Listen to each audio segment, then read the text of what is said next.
Hey everyone, so I've pulled a card for you all out there today asking what has been the lessons for April. And the King of Cups came through. And the message I get here is the lessons of April have been all about mastering your emotions. So you may have found that April was a bit up and down emotionally and you were really challenged in the sense of, working with emotions. And this was because the lessons of April, according to this message, was all about mastering them, about mastering your emotions and keeping them. It's not about suppressing emotions, because you definitely, don't want to suppress emotions.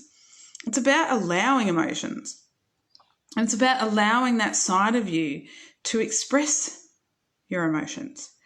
And then, being able to be with that instead of, taking it out on someone else or suppressing it or running from it or using drugs or alcohol or, exercise or food. Even food can be one of them, to suppress the emotion and avoid, So it's about embracing the emotions, embracing how you feel, letting them go through you. And that's how you become a master, because you're always going to feel emotion. Emotions are always going to come up, but it's how you deal with those emotions that present in your life.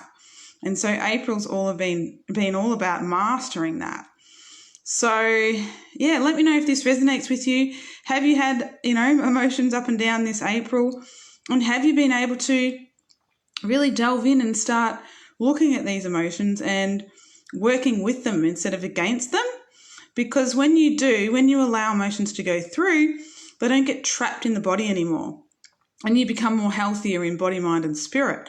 So, yeah, let me know in the comments if this resonates, and I'll chat to you all soon. Bye.